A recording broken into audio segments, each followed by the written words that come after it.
Oh my. Oh my, oh my, oh my, oh my. Ladies and gentlemen, oh my. We are here today. Oh, look at this. Look at the setting. We got a mirror in the background. We got some Freemasonic symbols here, even though it isn't with Spike. I know we are here today, not at Eldora, but it may change. It may change. You never know. There are some things happening. We came here to Davenport for the high limit race, and oh my, oh my, oh my, oh my. Send your refund tickets to Tennessee, apparently. And maybe for me, the symbolism there is Tennessee as far as like follow Bloomquist to Eldora. I don't know just yet. I don't know if we're going to be going to Eldora. We may be going to Eldora. I haven't attended a late model race this year. There is a very emotional reason for that. No, there isn't really an emotional reason. There's a grudge. And maybe all grudges need to be let go, because if grudges don't get let go here very soon, we may be having big issues. Big issues. I'll tell you what. But anyways, ladies and gentlemen, we're going to be talking about some stuff today. Man, I question myself. Like, do I need to dust my shoulders off? I mean, what do I need to do? I mean, the curls are here, but man, there's going to have to be some working out to do in this motorsports world. I'll tell you that. Right now. I mean, speaking of working, I don't know if jaw going in. What's going on with that? I ain't seen one of those lines before. Maybe we're eating a little bit too much. I don't know. What the hell? Did I wear a helmet? Anyways, lighting's not too great here. I usually have to try to have my good side on me. But yes, our last talk show was with Spike. Broke Joe called in. It was 6 hours and 40 minute long, or 6 hour and 40 minute long talk show. If you can sustain that, I suggest go watching it. Broke Joe comes in about halfway, or well, a little over halfway. And yes, the Sparkle Belt girl is amazing. But regardless, the Sparkle Belt girl, I mean, I think I still have a ring I'm carrying her. Hey, we can use it. No, I'm just playing. But man, there's so many things to talk about today, and especially in this dirt racing world. The return of the Joe, as some of the callers or commenters are saying. But there is some regular things to talk about, and of course this big giant news, or is it news, or is it rumors? We're going to get into it just a little bit on what we think is going on here with this Eldora situation. But first of all, if you haven't, go check out the Inside the Dirt Old Indiana Green. We follow Anton Hernandez in a USAC sprint car event at Circle City Raceway. Potentially the best racing I have seen all year was at that event and in that video. But go check that out. The newest upload to the channel. We have one coming from Paragon. Potentially tonight, if not tonight, maybe tomorrow, depending on if we jump ship and just run all the way to Eldora or not. Or potentially, there's some other opportunist-based races in this area as well. But anyways, let's get into the first. We are going to look at some paint schemes today. Obviously, the Dream has their schemes before we get into the Nightmare. And yes, Bobby Pierce's paint scheme is going to be the last one we look at because it is so symbolic. I think he kind of knew. Did Bobby Pierce have like a crystal ball to the things that were coming? I do not know, but we're going to find out. First of all, I know this is not Eldora or the Dream, but this is one of the baddest ass looking paint schemes I have seen. I mean, look at this thing. Talk about the baby blue on deck. I mean, that is legitimate. Even though it's a a stock car or something, that thing is just beautiful. It's just beautiful. And then of course we get into our Eldora schemes. This one, I mean, honestly, outside of the names that have schemes, this one tops it all. Christian Hanger, ready to hammer down, he says, for tonight's Flow Racing Night in America event, which was rained out. But to me, this takes the overall best scheme of everyone's. I just really like that look. I think it's awesome. I don't know if there was some Daryl Lanigan kind of tributes to this. Not sure. It gives me that kind of vibe. But regardless, this is a really nice race car paint scheme. It's obviously not themed. Of course, you got Tyler Erb with his kind of digging it. I guess this is somewhat, to me, it looks like a freaking gravedigger kind of look. Not sure if that's what they were going for, but that's the kind of vibe it gives me. And then not Hunt the Front. This is Scott Bloomquist's new scheme, which he kind of hot lapped at Mississippi Thunder Speedway. The black fluorescent yellow. I like it. It looks mean. Looks Scott Bloomquist-y. You have the Kubota oranged out, number 10 for Hunt the Front and Joseph Joyner. Somebody wants me to go in on Hunt the Front for this Kubota Alliance. I can't remember who consistently over and over and over messages me, DMs me all the time, periodically, ever since this Kubota deal with Joseph Joyner has came out. And he's like, Chaz, and I can't even remember the names because I don't want to listen to the guy. I don't want to come on here and hurt or be mean to Hunt the Front because I do like Hunt the Front. I've always got along with the group very well, but obviously, they could be, that could be a setup. Sometimes people are being nice to you so that you don't say anything when things go wrong. I experienced that last season. But regardless, he wants me to go on this Kubota Joyner Alliance because I guess there was some kind of long-term support, some group or guy that funded Hunt the Front forever, and he was some kind of farm equipment guy, and that guy's out of the picture now because of this or something. If somebody knows more about this, this is some kind of truth to this reality. I don't know. This is the deal. I never followed Hunt the Front religiously. I know they had successful YouTube videos and stuff like that, and they put in a lot of work and time, and to see them get Kubota makes sense. I mean, obviously, Kubota's got into everywhere, and why not go after the number one kind of online? So once you saw Kubota on Dirt Tracker, for instance, and you knew that it was only a matter of time, or I don't know which one came first there. Was it Hunt the Front or Dirt Tracker? But if Kubota's trying to go for that mixture of online personality and racing personality, I mean, Hunt the Front's the home run for everyone right now. But this guy is just losing his mind because he's saying that this whole alliance was against this guy who supported him their whole career, and I can't believe they did this to him. And I don't know. Once again, I didn't keep up with them that much to know this as a truth or as a fact or as an angle. But if somebody knows that, leave something in the comment section about this situation. Obviously, if there was some guy, and once again, I don't know, but if there was some guy who supported Hunt the Front all these years and got them to where they are, blah, blah, blah, blah, blah, and he was some farm equipment guy, and then Kubota just swoops in and throws a letter on there and some cash, and they're just like, all right, guy, bye, thanks for getting us here. Who doesn't have a problem with that? But I don't know if that's reality. I don't know if that's what happened. But this, like I said, I'm only bringing this up because it's religiously brought up. And I ain't talked about late models much this year, like I originally said. But this guy, every time, like every chance he gets to contact me, it's about this Hunt the Front turning their back on their longtime sponsor, blah, blah, blah, by going to Kubota. That's all they ever want to say. I don't know if this is reality or not. Once again, if it is reality, I'm explaining it 6 different ways because I want to be sure on this. I would like to know, is this the case? I don't know. Is this the case? You tell me. There's comment sections so that you can relay some information. I do read my comments, the good, the bad ones, and yes, fuck you too. But anyway, I'm sorry to drag on in that scenario. I'm not sure if that's reality or not.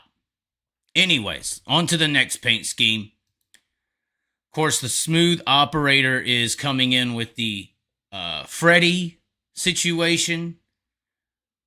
Now I'm playing with power. Of course, this whole entire paint scheme kind of nightmarish. As you can see there, is he going to claw Ricky Thornton Jr. in his revenge for Macon? Is that what this is about? I do like that. It looks like he's got holographics around the number of the car. I like that a lot. Holographics is coming back, man. It's really nice, especially that sparkle-based holographic. I know in the late model world, it ain't really went away. But I do like some holographic, especially when it's hinted like that. And that's some pretty good skill there with the scheme to have the holographic going through with the claw there on the hood. That's definitely legitimate. And all, look at him. He went all the way with the deck, top of the hood. So this has definitely had a scheme that had been taking time. And as you can see, the scary looking face with the Bobby Pierce hat on, and the claws, and the nightmare.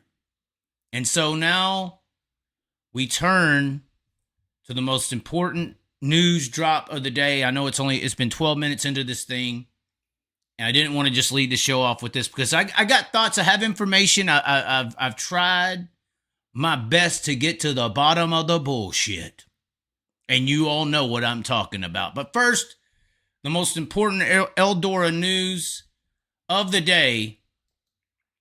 There is apparently, we can't say it. We can't say it. It just took it away. Oh, there was a reference to a wet t-shirt contest. I was going to give you all the coordinates in the campground. It just popped off the screen. Unfortunately, we're not going to be able to say that. I was going to talk about the midgets. I want to give a big shout out to Caden Manders from the Perth Motorplex area. He picked up a heat race win. And then I do believe that Ryan Timms, and that's what that picture's interesting. Instead of the wet t-shirt contest in the campgrounds, Facebook and this whole entire internet thing just forced me to close that out and then pop up the one thing I was about to forget about, because I'm going to go on a big-ass rant here. We're about to get into this Eldora deal very seriously, and I know I'm going to try to not be mean because Kenny told me to stop, basically relayed the message, you need to stop being so mean. So I'm trying to be considerate, but we're gonna float on the cushion of mean, okay? Say mean is the wall of the racetrack.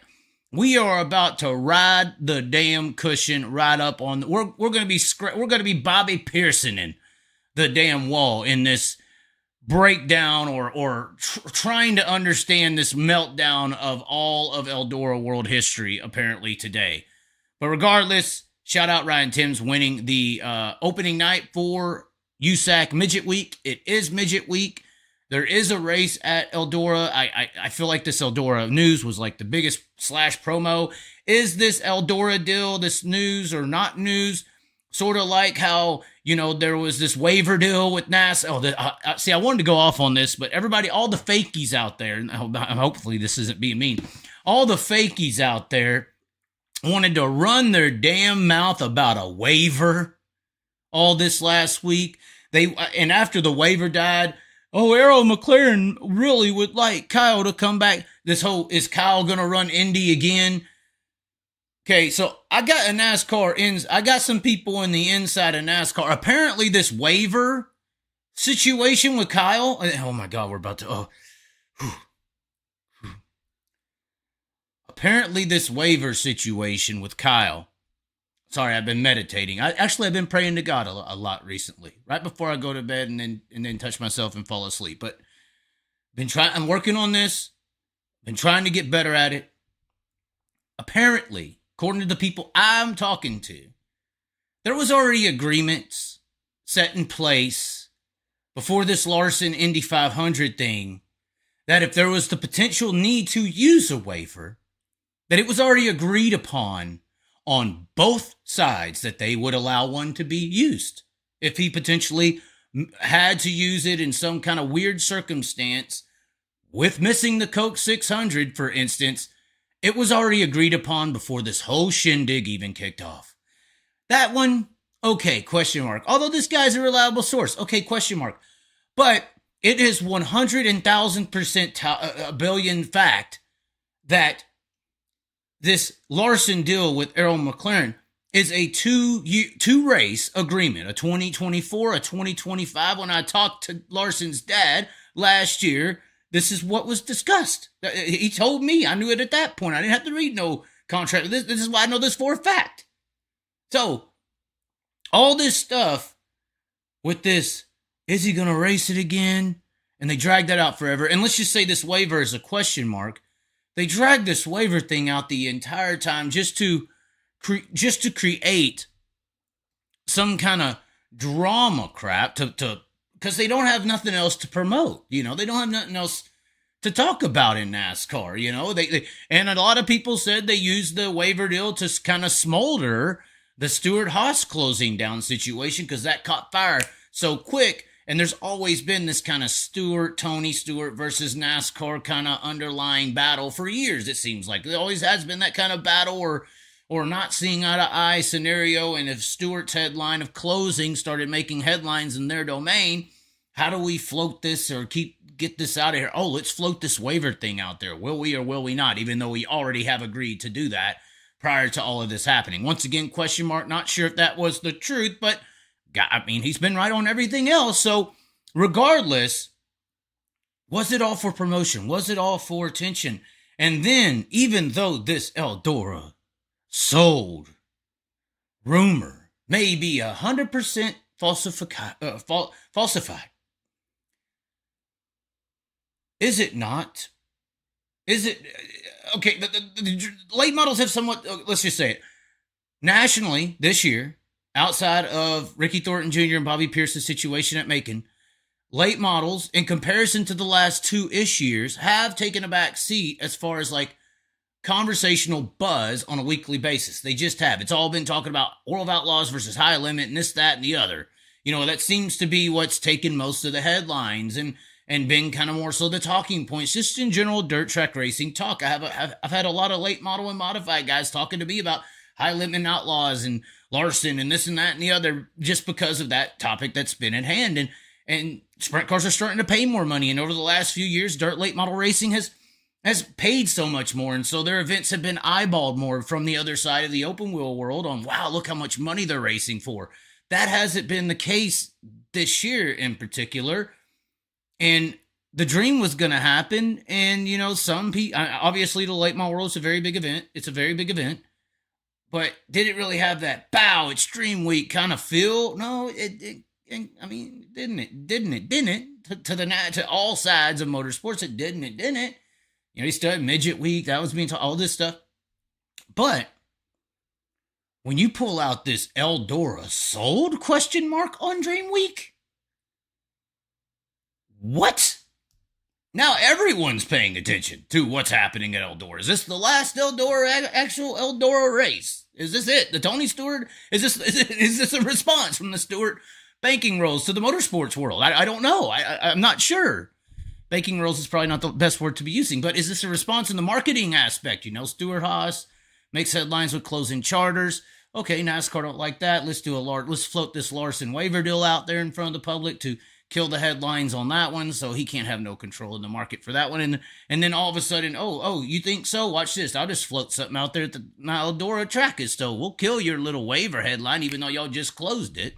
Maybe they're all in the cahoots together. That doesn't bring a big question mark to me. Obviously, those who tuned into the Davenport race yesterday to watch High Limit saw plenty of Dirt Vision World of Outlaw commercials on Flow Racing. So all of this looks like against one another, but who knows? It's maybe all in cahoots. But regardless, let's get into the topic of the situation. Eldora sold. First of all,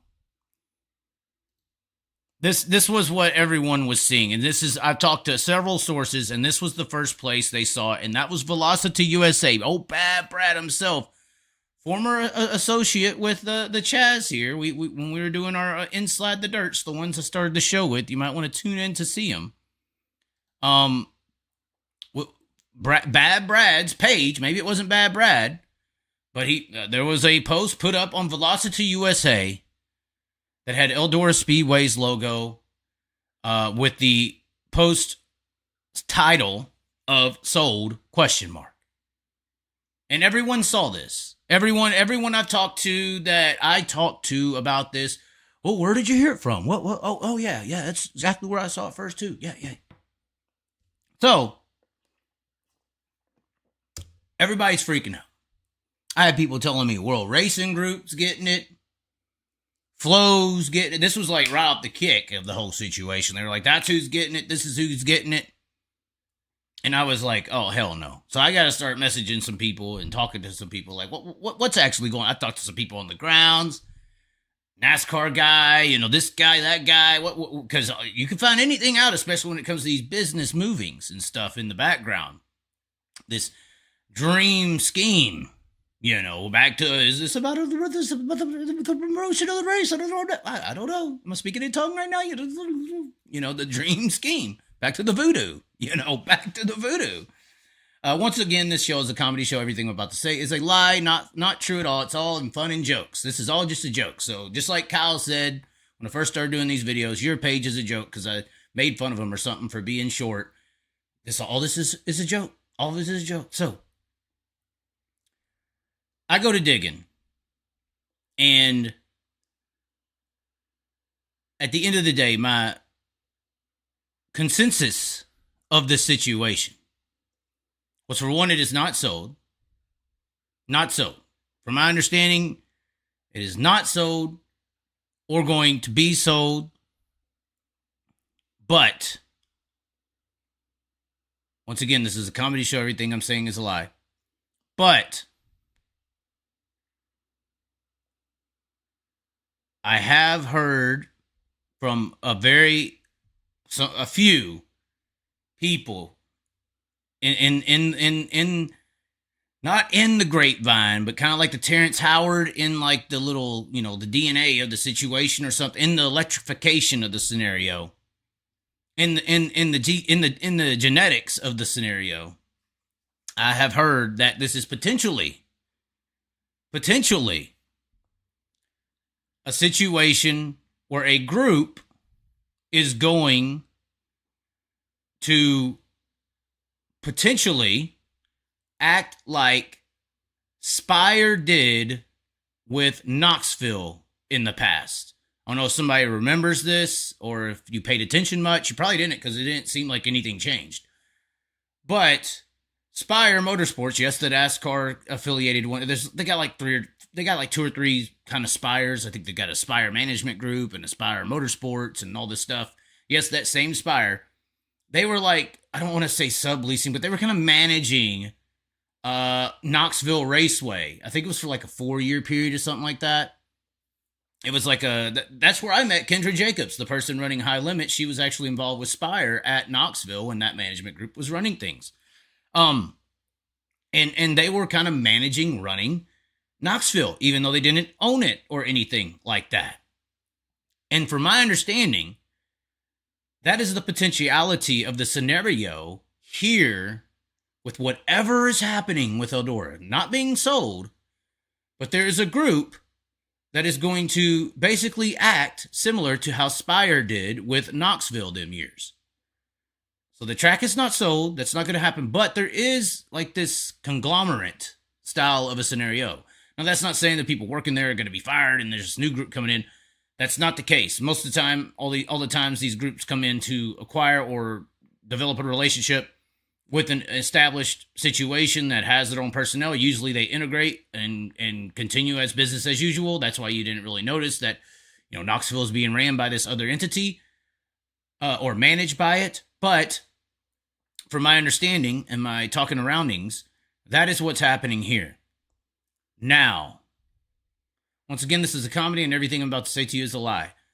Now, from my understanding, or from my twiddles with the birds of the trees, no pagan, that group potentially could be Flow. Potentially. Now, when I discuss that with somebody, for instance, or when I say that to you, they're like, oh my God, here it comes, Flow. The first response I got from one guy was like, this is what I'm hearing, man, potentially. He's like, oh my God, that's horrible for world racing. And let's just float this potentiality out here, and this is where it may get a little bit mean. Like the title says, be nice. They go, oh my God, how would that affect the whole world of outlaws and a King's Royal at Eldora? Oh my God, that would be, wow. What's going to happen to that? Okay, and we could play, you know, devil's advocate to the situation. And let's just say, potentially, that Flow is a management taking over guy for Eldora. And let's just say, okay, well, maybe that does push out King's Royal. How upset would that be? Make a lot of you people. Or maybe they rebrand it. Maybe it stays King. Well, no, I don't know if they can do that. It depends. Is King's Royal an Eldora event or is it a World of Outlaw event? And if it's an Eldora event, I believe they have ran it as a non-sanctioned event. So technically, if that was the case, you could still have the King's Royal next year just with the High Limit Racing Series. But regardless, let's just say that all this potentiality, once again, comedy show, all this is a lie. Let's just say that potentiality happens and the King's Royal next year is no longer an outlaw show. Or the Let's Race 2 event, for instance, where it's USAC and World of Outlaws, it's USAC and High Limit Racing. And it's you don't have to switch back from Dirt Vision to Flow to watch the race all night. That would make everybody happy, right? That would make the consumer very happy that you don't have to flip back and forth. That would be great. I'm just saying, you look at the scenario and some of y'all are like, oh my God, that would be horrible. Absolutely horrible, Chaz, if World of Outlaws was to lose the King's Royal at Eldora and it would be a high limit deal. And now all these damn race and politics and this corporatism is taking over and it's horrible. I would agree with you. But look, if y'all want, if that, all these potentialities, let's just say the potentiality we just laid out for you happened and became reality. Where would they have learned that from? Because, and obviously that would be a scenario where a streaming / racing series based alliance with the track alliance is pushing out a series from attending a racetrack, right? That would be the scenario, right? If Flow is to be managing Eldora and all of a sudden World Outlaws ain't coming there because of Flow and High Limits association with Eldora and they're pushing the Outlaws out, that would be messed up, right? Well, where else does that happen? Do y'all really think that the High Limit Racing Series didn't want to date at Knoxville this year? Did you really think that the High Limit Racing Series didn't want to race in the state of Wisconsin this year? Did you really think that High Limit didn't want to potentially go to Williams Grove or Lincoln or something? So, or Charlotte. I don't know if they wanted to go to Charlotte, but what if this scenario of this alliance with a streaming company and a series and a track pushed out another series from attending an event at this historic facility? This is why I say be nice. That's already happening, guys. That's already happening. Once again, I'm pretty sure, or I would think, with some commonsensical ideas that I think, once again, all this is a joke, all this is a lie. I think that the High Limit Racing Series would have liked to have some dates at Knoxville.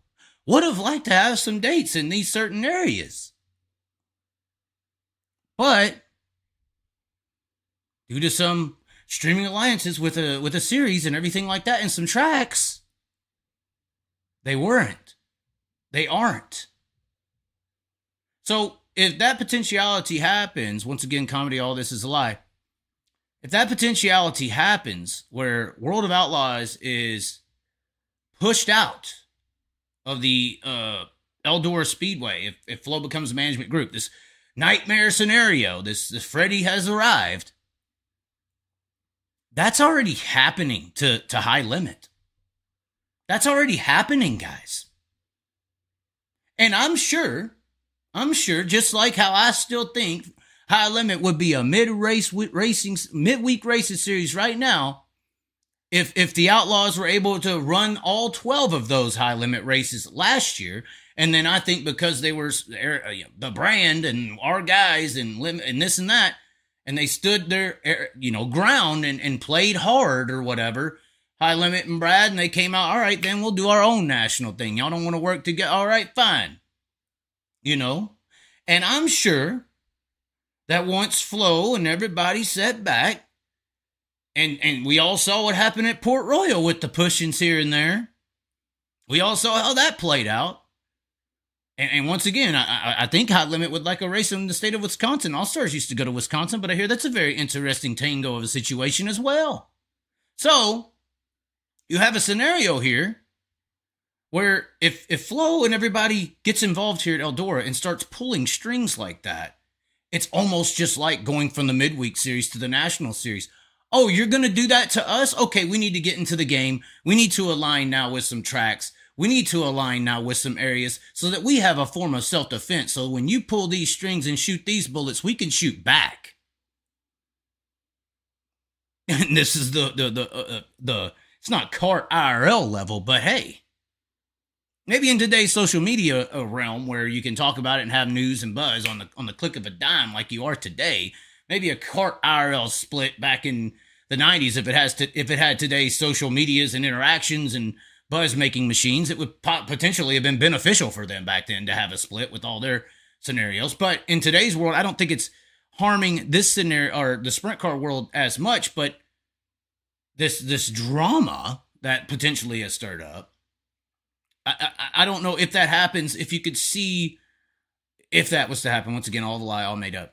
If Flow comes in there and makes Kings Row a high limit racing event and outlaw races all of a sudden ain't at Eldora, that's not necessarily a attack. No, that's a self-defense mechanism because it's already happening to them in other departments and other areas and regions of the country.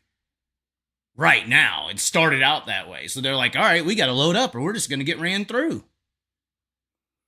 But anyway, goes right back to be nice. Goes right back to just being nice. And if you don't be nice, I mean, hey, there's some big players over there. Anyways, that's what I'm hearing in this fantasy lied, make up world of the Chaz. This comedy show. This is all just a joke full of shit. But that is kind of like the base level of what I'm hearing. Maybe all of it's bull. Maybe all of it's just feeding information and luring the trick out into, or the rabbit out into the hole, and that's why I'm here. But maybe, obviously, it was made headlines. People want some kind of explanation of what's going on. I wanted an explanation of what's going on.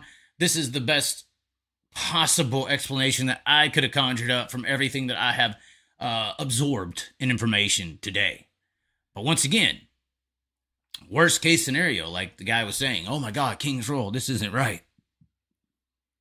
If you think that ain't right, look, it's already been happening to them. It makes sense to me. It makes business sense to me. If this is a Flow Alliance management situation with Eldora, and it also makes business sense to me if they remove World Racing Groups off the schedule if they're in control, because that's happening everywhere else the other way around. I'm just saying, guys. I'm just saying. Let's see what some comments are saying. Chaz Tarot Cards has spoken. That's hilarious. Do we want to do call-ins? Is it a call-in day? Yes, nice even to be... Oh, no. Cuddles is in here. Oh, no.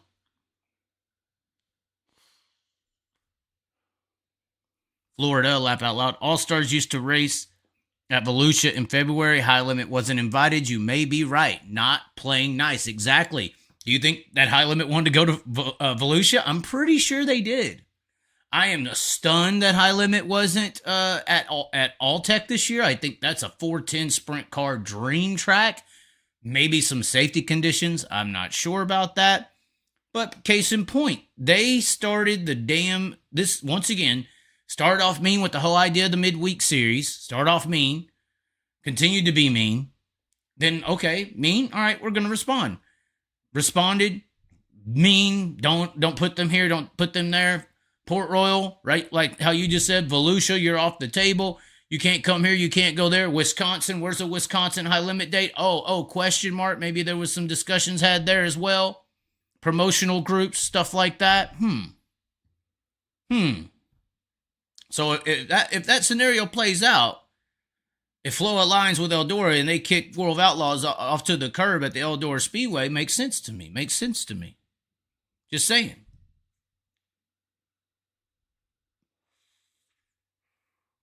Self-defense. Eldora. Hunt the Front got the Kubota sponsor and wanted to move Langenfelder to the side in front of in the front of the numbers, and he said, "Hell no, I quit," and took his sponsorship away. Is that the same one on Tyler Erb's car now, Josh Bennett? That Langenfelder or Felder? Is that the same one on Tyler Erb's car? Let's see here. I think it is. Mechanical Contractors. Is that the same one? Okay, if you don't know what I'm talking about, guys, somebody wanted me to go off on Hunt the Front. Apparently, this guy continuously messages me, not Josh or whoever. I think it was Josh Bennett, who I just read the comment from. Sorry. Guy continuously messages me, wants me to trash Hunt the Front because he says there was this guy who was with them from day one, blah, blah, blah, blah, blah, helped them get to where they are. And then Kubota came on and they just like put him to the back burner for some money and just disrespected the guy's loyalty to their race team for all these years and just picked Kubota, the hot topic sponsor that everyone else is doing. We got to be like Kyle, blah, blah, and just put him in front of everybody, including this guy who was with Hunt the Front their entire racing career. And this guy wants me to like go off on Hunt the Front about this. I don't know if it's factual. That's why I was asking. That's why you see the comments. And this guy, you're saying that it is a situation where Hunt the Front got the Kubota sponsor and wanted to move this guy who had been supporting them all these years, apparently, Langenfelder, to the side in front of the numbers, and he said, hell no, I quit, and took his sponsor away because they wanted to move instantly. Just to, I guarantee it's a Larson thing. I feel like, be a part of the clique. It's a clique thing. They want to be clique boys. Or at least that's how most people operate. I don't know if that's the case with Hunt the Front, but when you said that name, I thought of the Tyler Erb scheme, and that is the same way you spell it. That is it, isn't it? Langenfelder Mechanical Contractors. Is that the same guy? Is that the same guy that used to be on the Hunt the Front car? Let's see if we got more comments here. The Gravedigger scheme is sick. Is that it? Hold on. We don't see this Josh Bennett following up.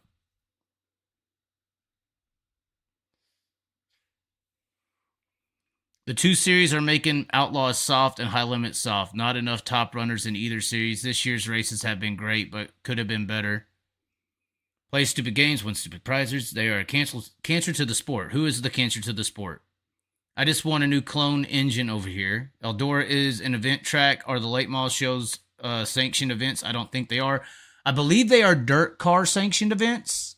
Pretty sure the dirt car, which is a World Racing Group entity. But I'm pretty sure they're dirt car. But I'm pretty sure if the power, well, I was going to say if the powers of the flow racing industry wanted to change it from a dirt car racing event, they could make them Lucas Oil late model series non-point events. That would make more sense to me. That's what they could do to replace the dirt car. But you never know. You never know. This is all just, I don't know what the hell I'm talking about. It's fine. This is all just a joke. The problem was they didn't tell him anything about him not being primary sponsor anymore. Just tried moving his logo and making him smaller without telling him. Wow. Is that really what they did? Like Hunt the Front did that to a guy? Wow. Like I got some guys at the top of my screen over here on it's the right of my screen, or I guess it would be the left of y'all's, that has been with me since day one. He ain't really sent any money in particular, but he's helped me in certain situations and helped me get to where I am today. And I'll leave his name on there and put him there. I think I got him in there 3 times where everybody else is just once, just because of the loyalty factor. I had somebody today tell me that loyalty is a joke. It's just something that people say to be nice and an excuse when they need it. I think with the majority of people, that is true. But we all need to somehow be the anomaly of the situation. But that is pretty sad if Hunt the Front did that to the guy. But be in the show, I don't know if that's their case, but to be in the trendy department, Kubota's definitely in the trendy department. Of course, we got with the John Deere team in the Inside the Dirt Circle City race. John Deere's in the non-wing stuff right now. So, interesting if that did happen. That's messed up. His sponsor deals were agreed upon preseason and changing is an issue. Langenfelder Mechanical Contractors was on Joseph's car for Hunt the Front. Okay.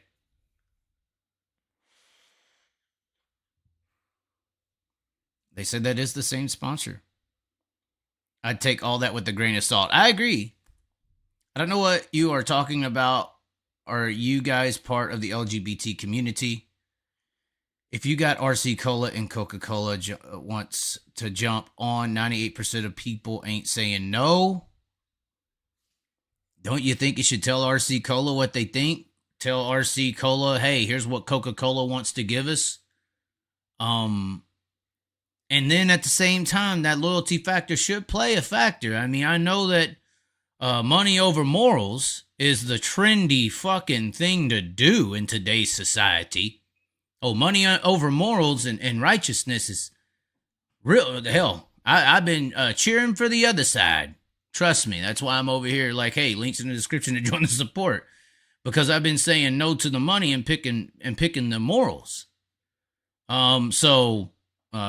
Yeah, I mean, I could see how 98% of people ain't saying no, but we need that 2% to get a hell of a lot bigger in society. If y'all want to blame all these damn politicians and people saying they're this, that, and the other, and you're a part of that 98%, how about you try changing your damn self to increase that 2% of society, of yourself, of how you act before you try to tell these people on their screens how to be. That's what I would say. Honestly. Chaz, argue with me. Don't you believe both series have made both just not... Okay, Carson Smith. Did Eldora get sold? That's the only reason I tuned in. Okay. So long story short, we're all lying here, all speculation. This is all not true. Eldora is not sold. The speculation to conclude is that similar to how Spire used to operate and manage kind of Knoxville for years, that Flow is going to act as that same kind of management style group for Eldora. That is the speculation. Is that for real? Is that the case? Who knows? But no, Eldora is not sold. Pretty sure it won't be sold.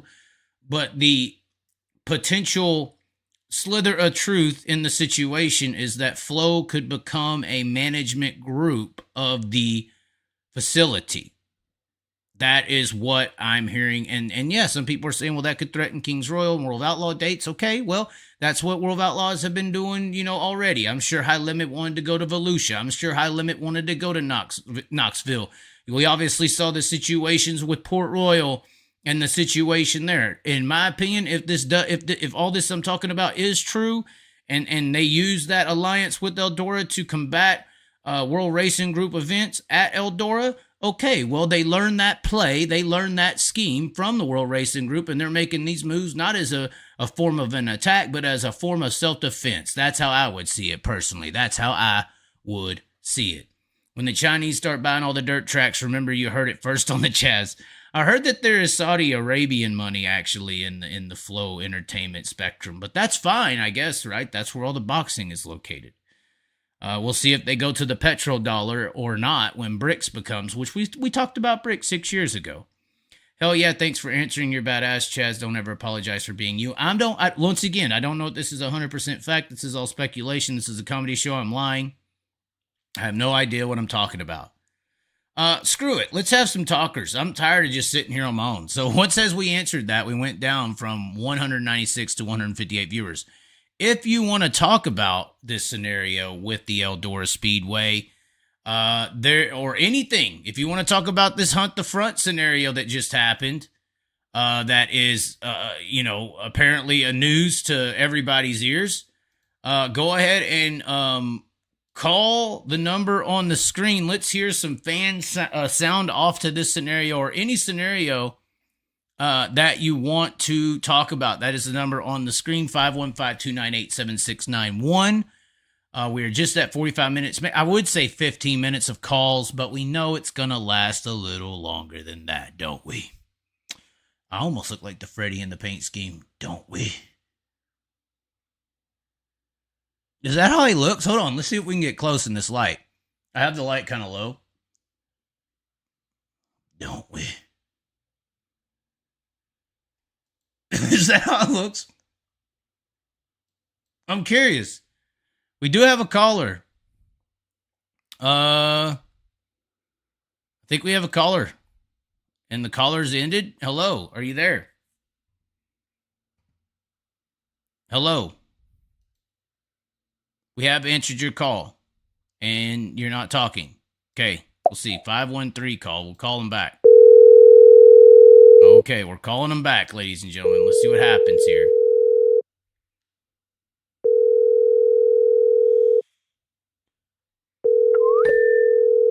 No one's answering. Now they're calling.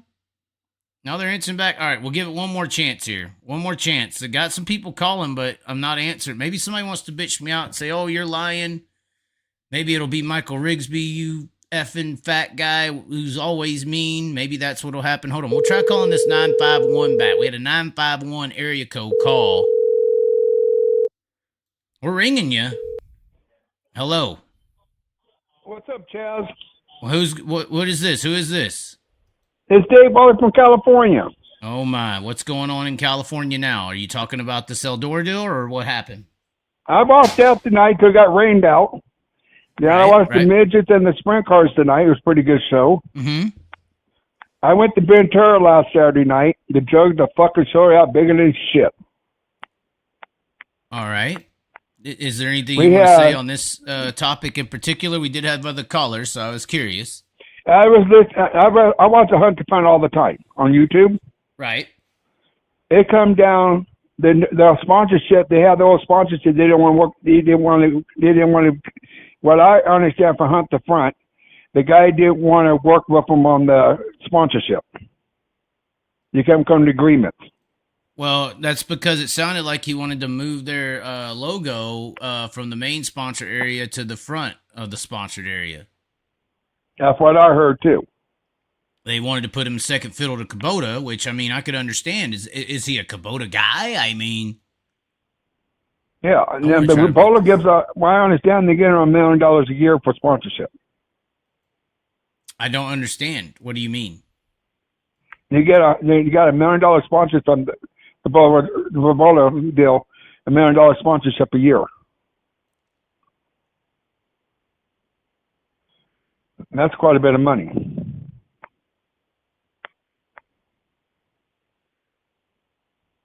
I almost got it. You know, that is quite a bit of money. Yeah, and like I told you, it ain't cheap to run a dirt late model. No, it's not at all. I got a rich man hobby. No, it's not. I know what it costs to run a race car, and it ain't cheap no more. No, it ain't. But, I mean, if that guy's the reason he got there, I mean, there should be some loyalty factor that carries more than just money with it.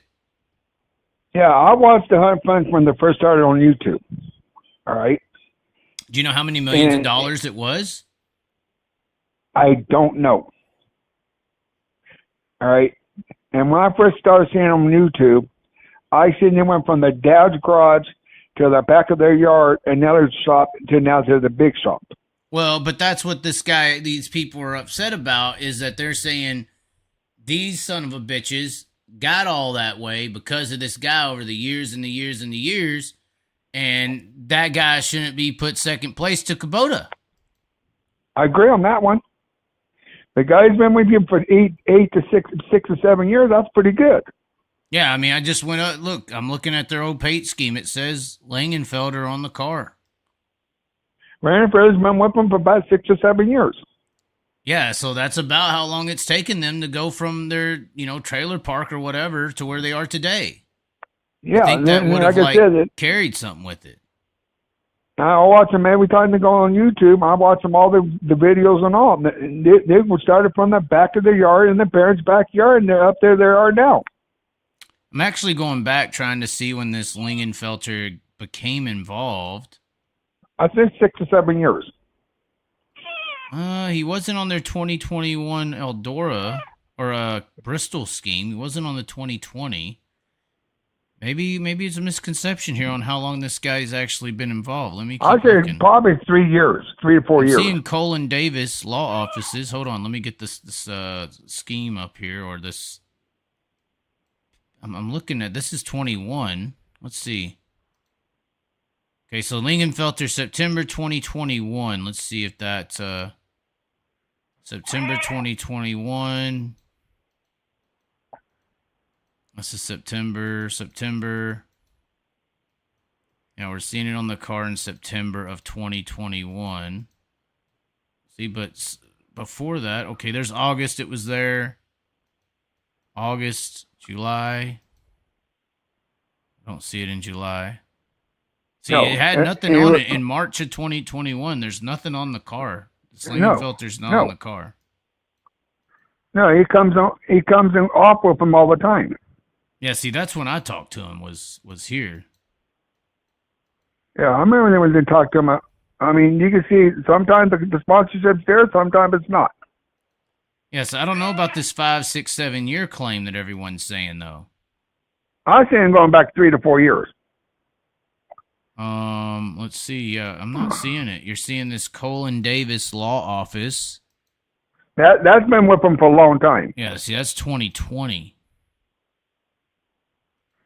Yeah, Colin Davis Law Office has been with him since he started on the local track down about 15 minutes from their house. Right. So maybe that alliance isn't as long as people are thinking. No, I don't. I say I'm going back 3 to 4 years. That sponsorship been offered on the car for 3 or 4 years. Somebody just said, I wonder if this guy's ever watched Hunt the Front. They think you're capping. Have you heard that word, capping? Yeah, I watched it. I watched it this afternoon. Okay. I watched it each time they come on YouTube. I watch it every time they come on YouTube. Okay. Yeah, it looks like August of 2021's when I noticed it on the timeline that I just looked at. So. Yeah, and then you go a couple months down later, it ain't there. Right. So and I got those. Although I'm sure the guy did put a lot of money in over the years. I mean, yeah. I don't know. Like I said, I didn't want to go. The guy kept trying to get me to go after Hunt the Front over this, and I just didn't know enough about it. So, yeah, they can't come into agreement. It does make a difference. You know that well as they do. Well, I do believe that you should stick with people who get you to the dance too. I don't believe the money over the morals, although today's society does not teach morals over money at all. So, and like I told you, it come down to who's got the biggest pocketbook now gets sponsorship to get on the race cars. Yeah, and that's why we lose people. That's why we don't have sponsors willing to invest in the people, because they know if they help them get somewhere, once they get somewhere, they'll just drop them. Yeah. Yeah, it would have made a Hunt the Front famous. And when they start putting the videos on YouTube. Well, they've been doing that for years. Right. So. Yeah, and the following on Hunt the Front is pretty big now. Yeah, it's the biggest in dirt, I believe. It is. And they don't sugarcoat the stuff, and they show what's going on in the shop and all. Yeah. Oh, yeah. That does make a difference. And I guess they weren't necessarily trying to push this guy out. They were just going to push him to the side for this big Kubota deal. Yeah, that Kubota deal is a big sponsorship. It had to be. It had to be, for sure. And then that guy went to Tyler Erb's car, so that's the guy that's on Erb's machine now. Yeah, now. So Lingenfelter. When you got $1 million sponsorship sitting there to race for a year, that's a lot of money. The amount, so how can you say that? You just think that it's significantly more. I'm just estimating. I said that wasn't cheap to put that bonnet on that race car. So you just think it is significantly more, no matter what. Yeah, I said $500,000 plus a year for sponsorship. Easy. Okay. All right. Is there anything else you want to talk about? There was some other callers. I'm just calling to see what you're up to and let you know what's going on in California. Okay. And I said I pissed me off at Ventura Saturday night. It's pretty easy to get pissed off in California. All you gotta do is walk outside. I agree on that one. I mean, we had 24 sprint cars, 20 midgets, and 11 dwarf cars, and 6 or 7 kids. All right, you had a half-hour break before the kids come on. The kids got all the hour and a half intermission before they start the main event with the dwarf cars. Okay. That's ridiculous. Yeah, it is, but that's what you got to expect in California. What do you expect is NATO's track? This is true. I mean, I didn't get home till 12:30 Sunday morning. Hmm. You know, I go up and down this coast weekly, Yeah. and I can't wait. I can't wait till August. I've seen a high limit of 6 races this year. Damn. I see Cheek, see Tulare, Kingsbury, and Placerville, and then the following week I see him at Chico. Wow. You know how I like my racing. You see me in California a lot at these tracks. I do. First time I met you is at fucking Ventura. Yes, at Ventura, talking about the figure eights. Yeah, you can't believe how much I'm trying to do 10-minute limits at least. Is there anything else you want to say?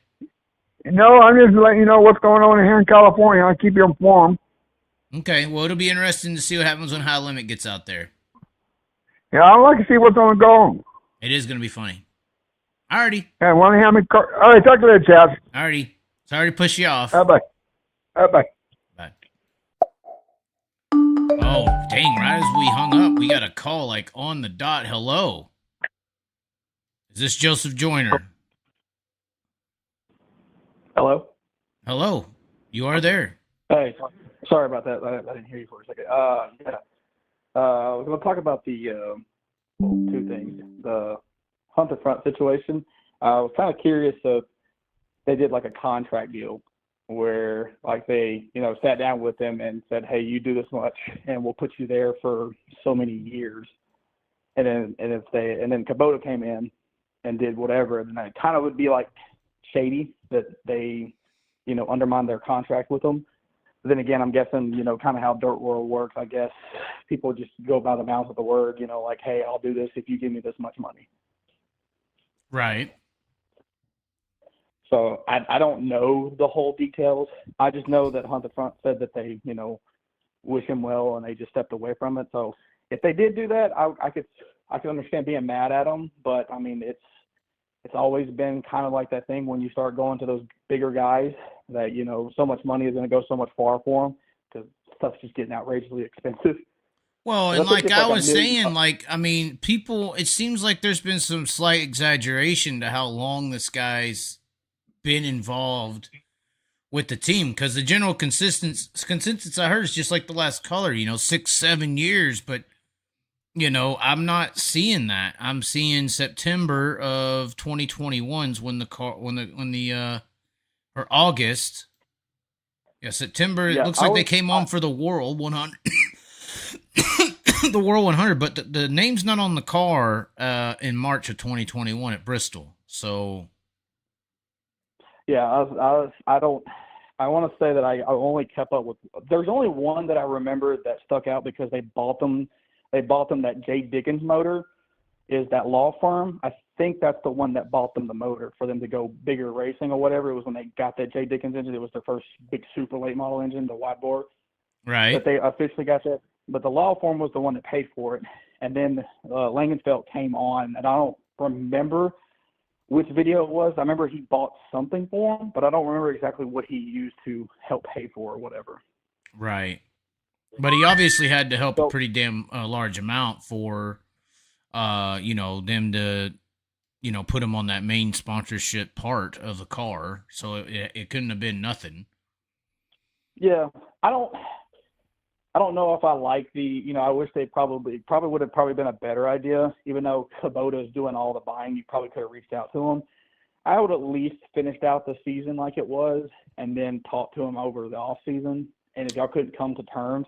Right, because it looks like they were on the car in May, or is this an old? Oh yeah, that's when the split happened. This is a post actually where the split happened.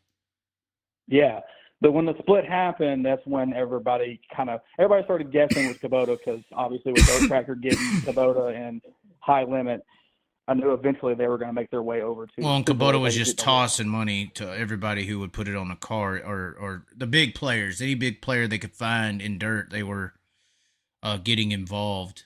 Yeah, I was kind of surprised, and I know that Hunt the Front has the YouTube channel. That's their main attraction, and of course their series. I was kind of surprised they went with Joseph. I thought they would have gone to somebody with a bigger name, but then again, I guess, you know, they choose who they want to choose, I guess. Well, some people, they like the star more than the power. And some Yeah. people want the star power more than the talent. And I think, Joyner is the face of the industry for them. So he is I think they said it one time, he's their A1 hitter or something like that. And I mean, he's won, some big races, even, so I mean, it's not like he's slow. Yeah, no, well, actually, I was actually at one of the big races that he won. It was in his crate car. He was able to outhold Cade Dillard for the $50,000 at Super B Speedway. Okay. So yeah, he raced in my area that year, and he won. He was able to outhold Cade. Him and Cade were in a class of their own when they were racing at that point. Okay. I was about to say, I don't mean to transition from Hunt the Front. I was about to say, in my area, I don't know if you know Boot Hill Speedway, right? Mm-hmm. Yeah, for sure. They're hosting a 30,000 to win factory stock race next year. That'll be a big one. Although I don't know with the the stock division, I feel like is almost like modifieds. If they could all get on one damn, they had the big combined modified event at Mississippi Thunder that Cade Dillard won. You just mentioned them, but I feel like if stocks could get, just that they got the street stock, the IMCA stock car, the factory stock. They got the super stock now. I mean, it's just like if all the stocks could just get in one little area, you'd have 1,000 of them. Yeah, I don't know exactly because they've been changing the rules going back and forth between them. Because like around here, it was at one point we ran the IMCA stock car rules, and then recently everybody around here runs the URSA stock rules. And yeah, well, I did watch the Mississippi Thunder race because I was like seeing all the different modifieds. It was just hilarious because I was like, I don't see how that works. It feels like, Then again, I saw that everybody up front was from different classes. You had Tyler Nicely from UMP. I'm guessing Cade has his built to a USMTS. I would be. I mean, that's usually what he is. So yeah. And then there were some other ones I forgot. The Wisoto guys. I think Wisoto runs super stocks, don't they? Is that their stock car? Yeah. Well, they got a couple. They got a super stock. They got a Wisoto stock. They got a USA stock car or USRA stock car. That is. So. Yeah. I mean, they even have the 100K stock car coming race up too. XR that I know they put the mod on, but I don't know where that big 100K stock car race is. That is at 300 Raceway. They call it the Yankee Dirt Classic that they have put that show on with. So that one, I don't know. I didn't look into it, but I don't know. Are they doing the same thing with the modifiers? Are they doing the mixture rules with them too? Yeah, it seems like they're going to carry that mixture rule series with the XR Super Series. I don't know if it's at that event. I could look it up real quick. But yeah, the Yankee Dirt Classic is the event you're talking about. 300 Raceway, 47th annual. Let's see here. It says, well, the original post that they got out says XR modifieds, but I'm assuming that's going to be that OHMO or whatever it is. One nation under modified class. I assume that's what that's going to end up being. You think so? That now I think that what I'm leading into. You think with these big money races, you think it's going to make these classes more popular, and then they're just going to start getting just as expensive as the sprint cars and late models? I feel like every time you start throwing big money races to certain classes, they all of a sudden start getting popular. People want to start racing them, and then all of a sudden you have so many people come in, and then rules start changing, and then it just gets more and more expensive. Well, I mean, you could say that, but I don't think that a late model operation properly cost any more than it did, because the late models got that huge influx of money right there with the XR series where they came in and started doing those midweek 50K races is when, outside the Dream and the World 100, outside of those two events, that's when the money started really just pumping up ever since 2021, actually. But I don't think the cost of the cars have really significantly increased since 2021. I was about to say modifieds have kind of done that. I mean, because at one point I think modifieds were 3-link cars, I think, but now all of a sudden they're a 4-link. And see, Yeah, that's the but they've difference kind of now. floated in that $50,000 to $80,000 category for a while now. For a competitive one. Yeah, and I think that's the reason why we're like right now where we're at. We've always had limited mods that they've always sport had. mod. I forgot yeah, and now they kind of combine them with a B mod, and now it's just a whole cluster of I don't know what they're going to go, if they're going to stick with having both classes or if they're just going to make everybody go to a B mod. Now Super B's that old Chatham, right? Yeah, that's Chatham Speedway. Okay. Chatham, Boot Hill, Arklatex. Yeah. We actually have some old Slide the Dirt episodes from Arklatex. It's a good track, and Boot Hill, and Lone Star, and Rose Bowl used to be a pretty good track too. Yeah, well, it's kind of sad about Lone Star because I think, if I'm not mistaken, I think they're closing their doors again this year. I think they canceled their season this year. Yeah, that is unfortunate. Yeah. But I think most of it's funny because I think I was seeing a debate on there because with Lone Star did cancel the wing modifieds had to cancel their venture there. Some people were talking about Boot Hill should get the sprint cars, and then everybody was like, no, we shouldn't because we don't have time to have the push starts. Yeah, I don't know what it is I don't know what it is about down here. Well, we just don't. People just do not like sprint cars that much. Yeah, it's hard. It's modified country, Modified and factory stock country now. Yeah, factory stocks are growing like crazy. I mean, now we even have a bigger class. Boot Hill started their own little Sportster class. Oh, no. You should read the rule books on that one. That one, that's very interesting. And if I'm not mistaken, they weren't far off from a factory stock. So, like, as far as, like, time around Boot Hill, I can't remember how fast they were or how slower they were than factory stocks, but they weren't that much. And they were cheaper. Because these cars, I think, roughly, if you wanted to race, you could go racing for $10,000. And then a factory stock, I think, like, brand new, everything's, like, almost up to 40 to 50 grand a car. Right. All right. So that was the big issue. But, all right, good. Yeah, we just got past that 10-minute mark. I was trying to keep them at 10. That's all. You're good. You can get your next caller. All righty. Well, thanks for calling. What was your name again? Tyler. Tyler from Texas. Oh my. All righty. All right. Bye. Thanks for calling. All right, we have some 214 number that called. This could be interesting. Let's see what happens.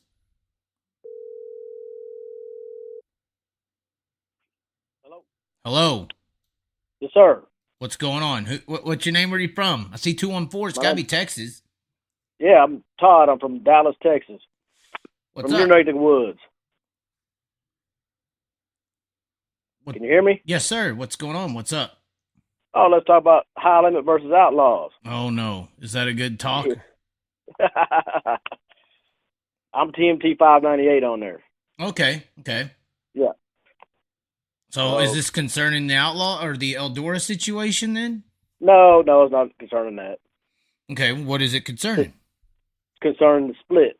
Just, I feel like the race is not as good.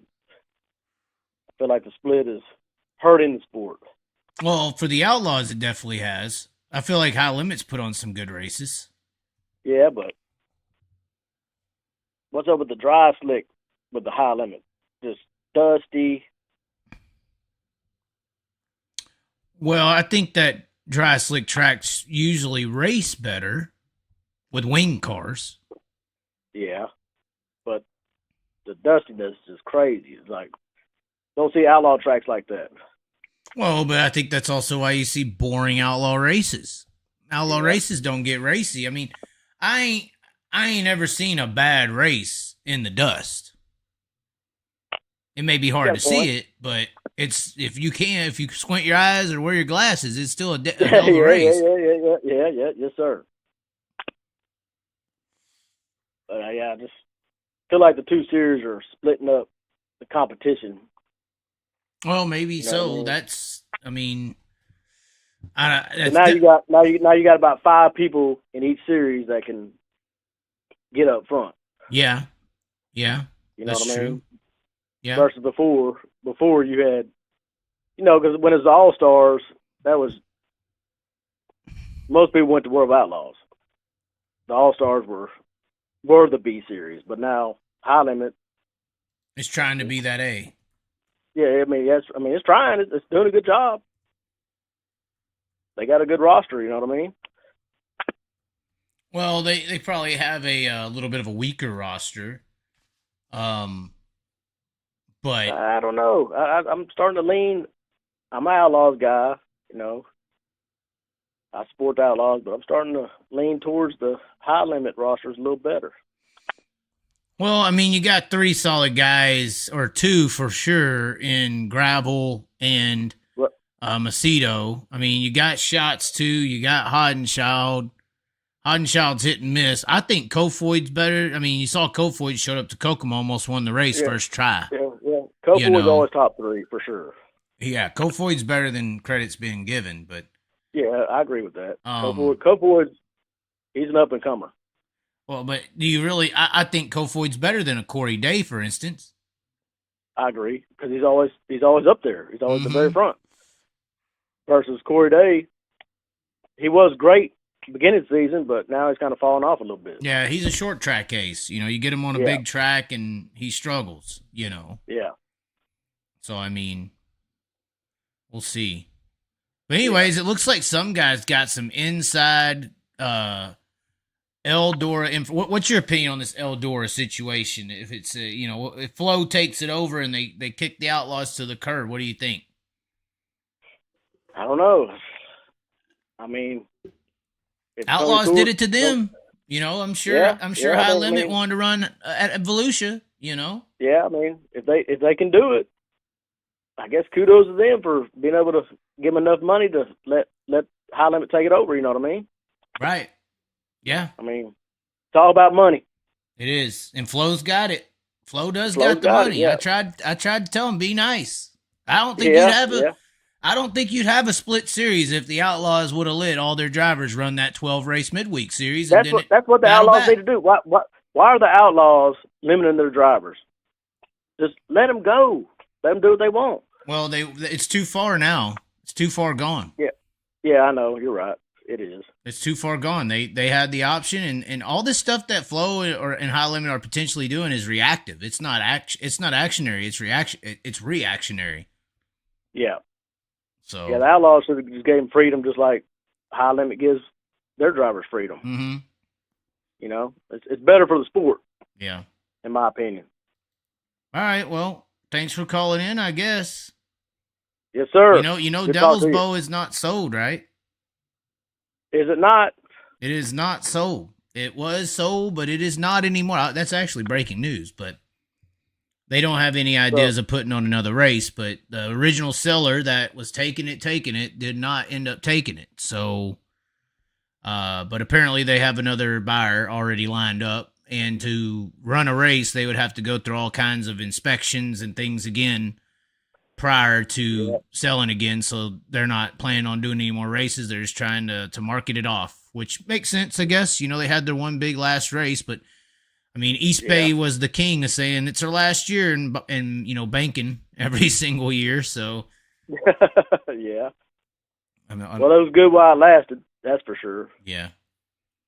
All right. We'll get this breaking Eldora news. We'll see what happens. All right. Thank you, sir. Thank you. Bye-bye. All right, breaking Eldora guy. Where's your phone call at? He didn't even say what his number was. I asked him. Oh, he's the 513. He's the 513. Oh, there he is. This is it. Oh, my. The 513 has called in. Are you there? Is this Long Live the Chaz? Is this Tony Stewart? Because that would be the only guy who knows. Incorrect. So there's not much I can tell you. It's Speedway Motorsports Incorporated. The crown jewels at Eldora in 2025 are moving up to April and May of next year. They're going to do major track renovations in 25.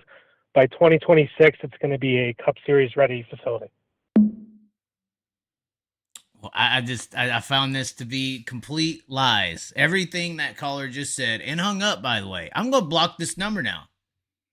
He thinks he's going to rabbit hole me and try to say Speedway, SMI. You think Tony Stewart would sell to them people? Are you kidding me? Nope.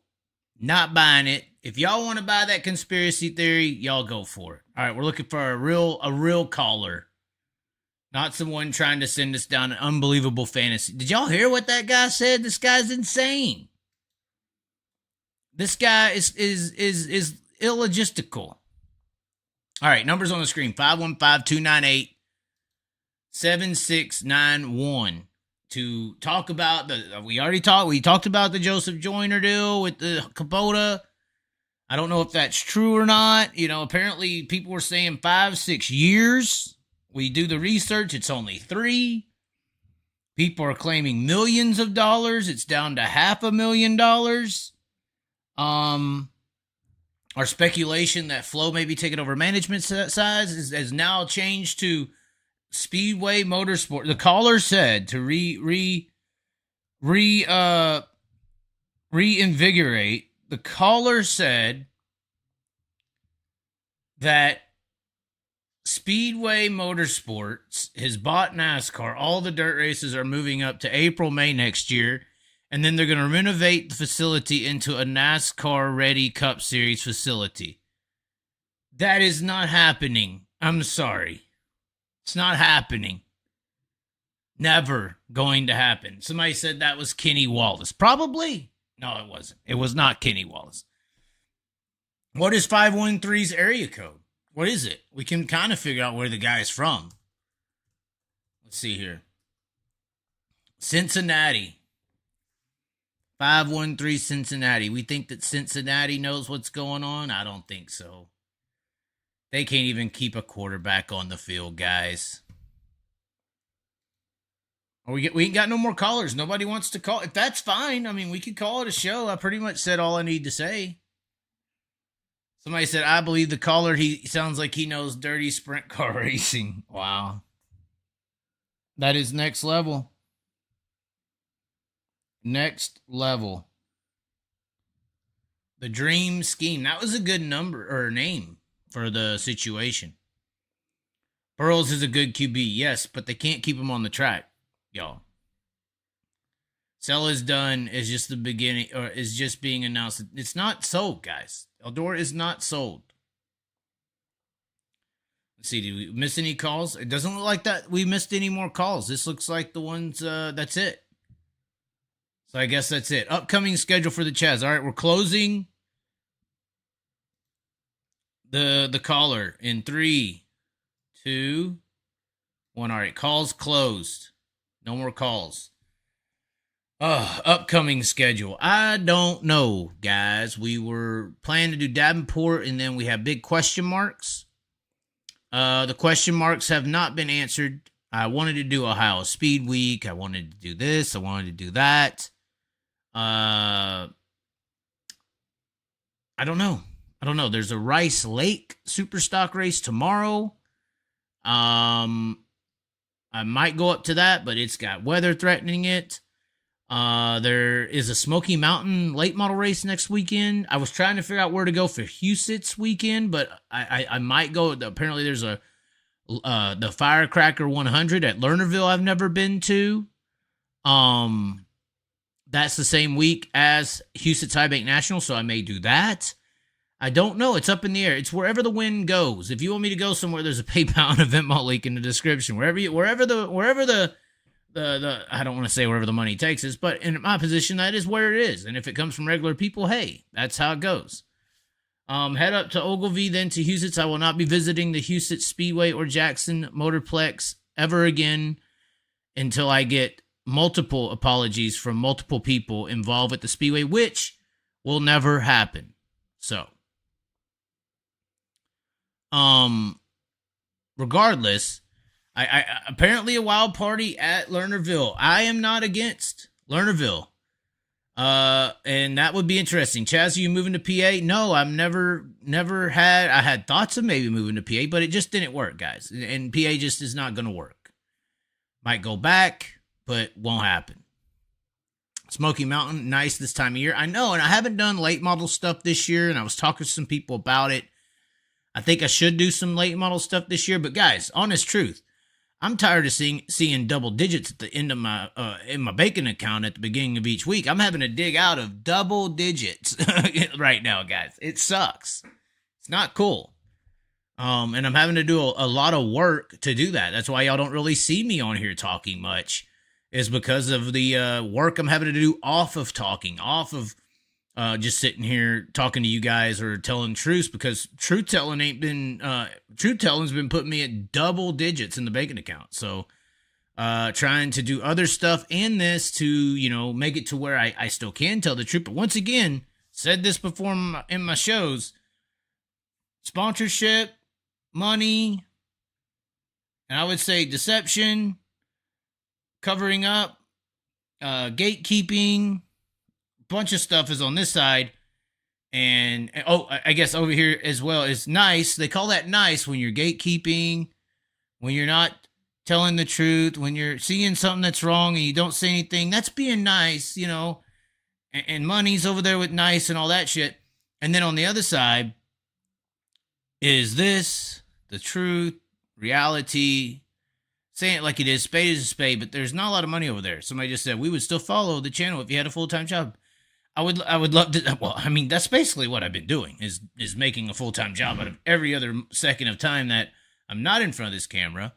But regardless, it's possible to fill that void over there with what do they call it? Crowdsource support, which that's why links in the description are below, and that's why names are at the top, and that's why super chats and things like that matter so much. So we're trying to earn independency so we do not have to take the money. And like you said, full-time job. I mean, I do it as much as I can, but regardless, I'm doing as much as I can. Cuddle says, "Oh my God, Chaz, you don't have a job." According to the IRS, I have jobs. I have jobs. So, of course, I have jobs. But once again, taking time. At 5 o'clock, do you do it after you edited video all day long? Because I still got all these edits to do. After you edit video all day long, because if you don't do it, it's never going to get done. At 5 o'clock, do you go work from 5 to 9, or do you sit here and talk from 5 to 7, or an hour and a half? And then at that point, it's almost pointless to go out, and then you're not making as much as you could be. So it's a balancing act. It is a balancing act, but we're still trying to balance it all. You need a Kubota sponsorship. Well, I feel like that sponsorship's on that side of the table. Just say. I can't believe it. Wow, Cuddle. Unbelievable. Go to work at Spike's Barbershop. Well, that's another deal. If you try to get like the 9 to 5er, you're locked down. You can't be going to races. You can't be interviewing drivers. You can't be traveling. You can't be going. You can't be living. You're trading in that freedom for money. Once again, morals over money. And I'm trying to pound the other side of the sand, but it is tough. It is tough. I never said it was easy. It's not like I'm out here, just living in luxuries, guys. So, but we're trying to do it for the freedom, for the truth. Let's get the truth out. Exactly. The truth does not pay bills, though. I say you need to go after the Mahindra Tractor Bad Boy sponsorship. That's funny. That's hilarious. I work 9 to 5 and still travel. It's possible. It's very possible to still do that. Still delivering food from time to time, guys. I mean, it's around the $20 to $25 an hour mark when you do it. Thoughts on the Wicker Bill rule? Brady Bacon the other night said in our interviews that he believes that the 1-inch Wicker Bill rule has taken away the advantages of the big money dollared horse-powered 410s. He said that they're not able to put that power down throughout the night. He thinks the 1-inch Wicker Bill is actually helping the guys without that big motor catch up with those guys later in the night. So, and if that's what he said, I believe it. I think it's true. They sponsor the Bull Riders, and Tony used to be sponsored by them. When is the Sheldon video coming out that you said you got him? Oh, see. So you want me to sit here and edit these videos and do this work, but then you want me to get a job, although these videos take, 20 to 30 hours, like that video we just put up from Circle City. It's probably got 35 hours of work in it. And you say, just go get a job. Okay. That's what I don't understand. Please talk. Oh, never mind. I'm not going to read that. What's happening with Callum? I have no idea. We'll see. We'll find out. The options are on the table. Flo is an SMI front. I don't understand how Flo could be an SMI front when they may have upper echelon investor-based alliances, but not all the way. I mean, Feld Entertainment is very interesting. That's an interesting entity. Apparently, USC is getting involved with NASCAR now. Apparently, they're going to be the electric series for NASCAR. UFC is going to partner with them, I think. That's what's happening on the Big Boy statue. Yeah, and we got more Indiana vids coming. I got a Paragon video that, has, 25 hours in it now. It needs about 10 more. But go get a job. It's so funny. Y'all just don't understand. That's why you don't see videos like that come out. You see my videos and compare them to other videos, and it's like night and day. You could tell the difference between a 5-hour video and a 30-hour video. It's not hard. It's effort. It's time. How is the Indy 500? I saw your attention span was too short for great racing. It's not great racing. It's horrible. It's horrible. I don't know. And also, I'm not sure if I'm going to do the Beaver Dam video just because Spike was being very disrespectful in the video. It's just a shit piece, man. We got good videos with drivers and people working hard and racing and relationships and people, doing things the right way. And then do I put 20 hours into Spike just talking shit the whole night and, blubber, this, that, and the other. It's so sad. I think it kind of ruined the whole Beaver Dam video. Hi, Chaz. I went to a high limit race at Lernerville, and what do you think it'll take a big money crown jewel race to happen there? I think that track deserves more than a 23 car field.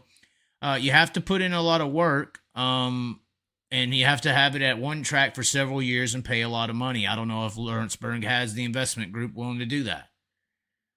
A crown jewel takes, I would say, at least 20 years to develop, maybe 10 or 15 at least. So what that takes is time and money. I don't know if they got either.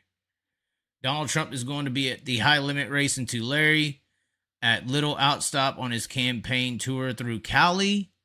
Okay.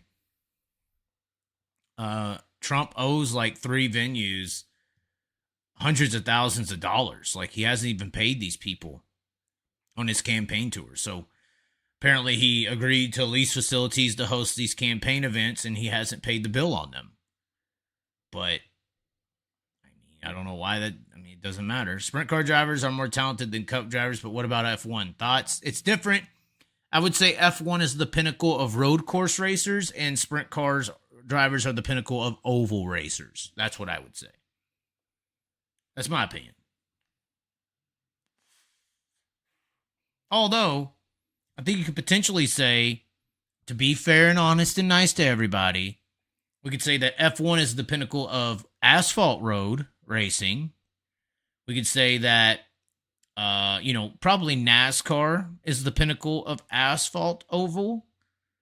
And then you could say that, I would say late models are the pinnacle of dirt oval, but that's fendered, So you could split it up into multiple divisions and disciplines like open wheel asphalt, fendered asphalt, obviously IndyCar, NASCAR, open wheel dirt, fendered dirt, sprint cars, late models.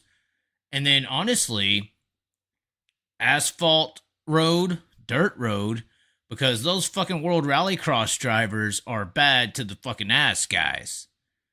Those World Rallycross guys on the damn side of a mountain, running 140 through a damn jump tarmac, gravel, turn 4 here, notch here, over crest, on the edge of a damn mountainside, potentially flipping down the mountains through a tree or something.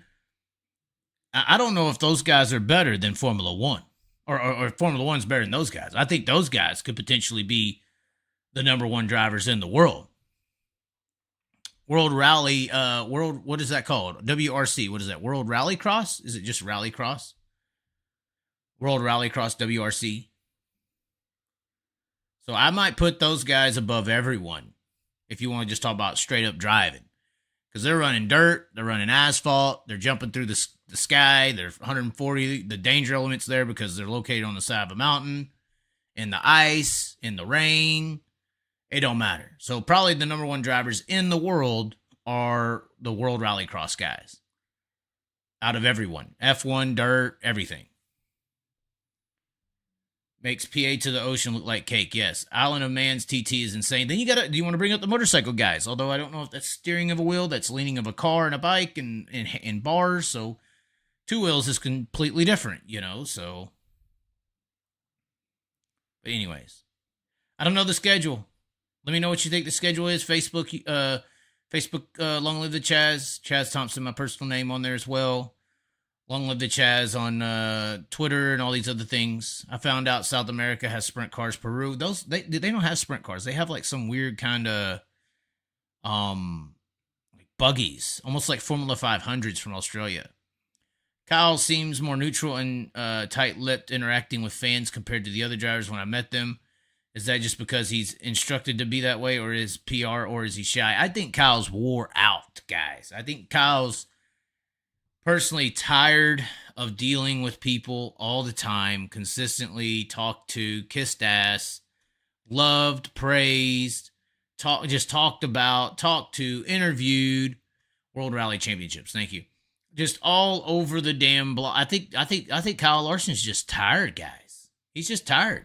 He's going too much. I feel almost the same way sometimes. It's going too much.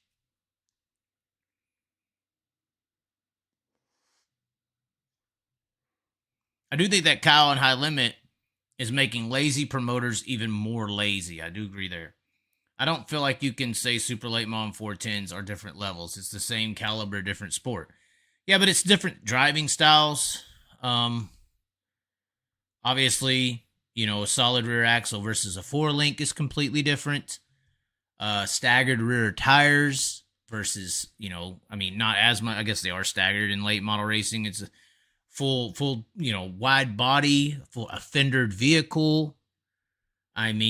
Versus a wing and an open wheel car. I just think it's different.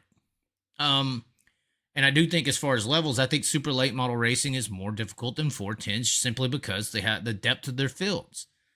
How many vehicles, how many 410 sprint car teams are fully funded with everything the best money could buy? It's not a lot, There's not a lot. There's not a lot.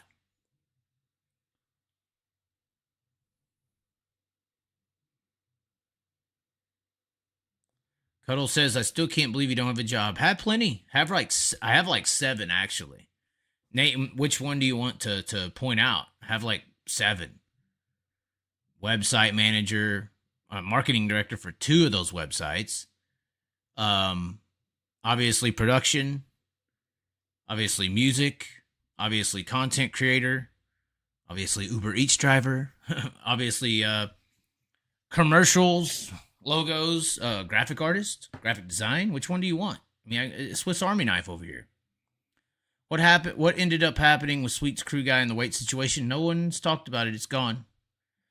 Go ask B-Shep how hard sprint car racing is. It is hard. It's just a different discipline. I just think that the funding for sprint cars in 410 racing is not the same as it is with late model racing. I think the difference is the money in open wheel racing has went to a bunch of kids going to NASCAR. And instead of, the late model industry putting money into little kids getting into trucks or asphalt late models to try to pursue a Jeff Gordon co-trickle career, they've been putting money into late model racing. So no Houston's for this year? No, not at all. Not without several apologies that will not occur. No, it's a great analogy, Dank Dank. You just don't want it to admit it. You just can't handle it. There's not the amount of competitive vehicles in late model. Oh, look here, out reference. Okay. In late model racing is just 3 times the amount. Late model landscape is going to change. Top drivers getting up in age. Well, they're not all about young kids and shit racing. They don't believe you have to be some little young attractive boy who wants a shot to be a superstar race car driver. They don't just give up on Darren Pittmans like we do and throw them off to the wayside, or Lance Deweese's. You know, they believe that no matter how old you get, you could still be a star, a superstar, a top performer, which is logical. Racing is not football or basketball where you lose. Losing physical ability is going to destroy you on the racetrack. It's more mentally focused. Yes, there's some reactions. You know, you could say a younger driver has a quick reaction, but you could also have a quick reaction into the wall, into the wrong way, into the wrong place. But if you're older and smarter, and sometimes being slower behind the wheel is an advantage in a sprint car, especially if you're more controlled of the race car and the vehicle and not making and doing out of the way, out of the element type of moves. Can't be a fatty in a sprint car though, where weight matters more. I mean, I guess if that's your deal, I guess. I mean, there's older guys who aren't fat in late models. I don't know who's a real fat guy in late models. I'm trying to understand this. There's tall guys. There's muscular guys. This is what Spike says all the time. You have a bunch of little jockey girl boys in sprint car racing. But with late model racers, you have like UFC guys, so. And it's a very, they're regular sized guys. They're not just big bone. They're regular sized guys. A lot of the sprint car boys and women, they're small frame people. It's true.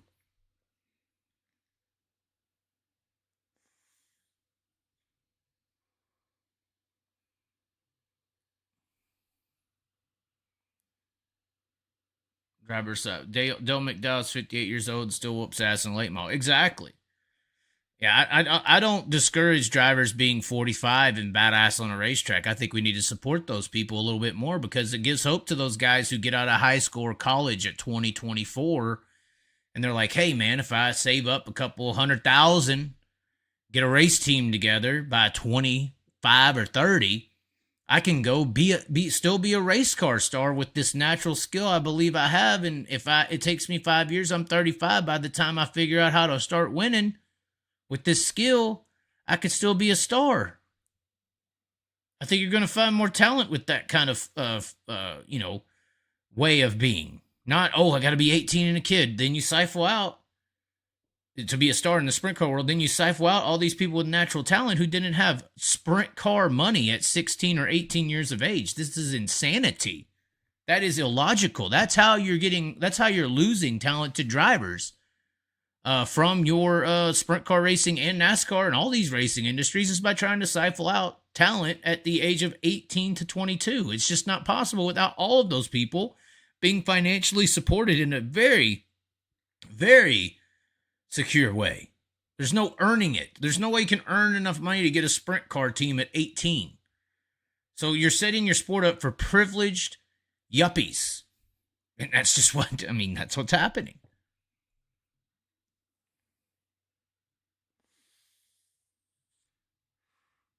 Not going to River Cities.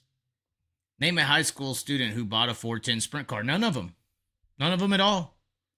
They all get invested into at little kiddie ages. For some reason, in the racing world, we are all under the belief that there's some family who sacrificed their entire world to put their little kiddie in a go-kart or a micro at 10 or 12, mortgages the house, and he goes out there and performs and wins a race. And us in the racing world, we believe the successful dream that comes true is in that dire state of financial and emotional stress of the parents. And this kid, their child looking at him, I want to be a race car star.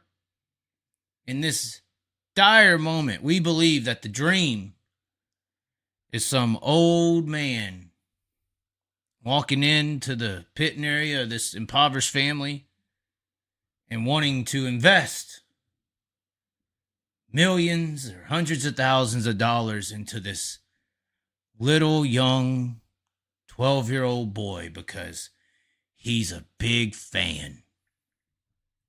And that's how you make it to 18, racing professionally from a impoverished situation. That's the dream, guys. That's what we're cheering. That's why I don't mind if somebody's 45 in a star or 30 or 35 just getting going. Because that story starts out, oh, well, I got out of high school at 18. I learned business or went to college by 22 or so. I got out and I started a business. And by 20 or 25, I started making money and paying off the loans. And by 28 years old, the business started turning some money. I started making, 50, 100 grand, 200 grand at age 28. And then I got me into a sprint car ride at 29. And I got on the track at 30. And I always knew I had the natural talent. And I drove it and I made it work. And I started winning races. And then this guy wanted me in, but I was a little up in age, obviously. And then I started winning. I got better. And then by 32, 33, I got to the national scene. You know how that was? That's how the racing world used to operate before the Jeff Gordon syndrome of 5 in a go-kart, 14 in a sprint car, and 20 in cup. That's how the racing world used to operate. And that's why talented drivers used to properly rise within the sport. Because that's how it works when you're equating the monetary factor of the scenario. Okay, so that's why I'm glad the late model industry is the way it is. Because I don't support the little 12-year-old family and struggle and some old guy just walking up to save the day because he loves your little boy. Okay, you buy that. You go ahead and buy it today, man. There's good people in the world. There is really good people. Really good. They had an interesting story. I explained that exact same explanation I just gave you is exactly the same explanation that I gave Trey Mills's family in 2021 at Bristol. Yeah, the Trey Mills that was on your little Flow Racing pre-race tonight, that is the exact explanation I gave to them. I said, that's a scary scenario. I think he was 10 or 12 at the time, and they were like, we put everything we got into this deal. This is where it's at. And I was like, well, we should maybe start thinking about making them I want these guys, if they got that money at that age, make it about being a late model star, not going to NASCAR because of the explanation I just gave you. So that's the reality. That's the reality, guys.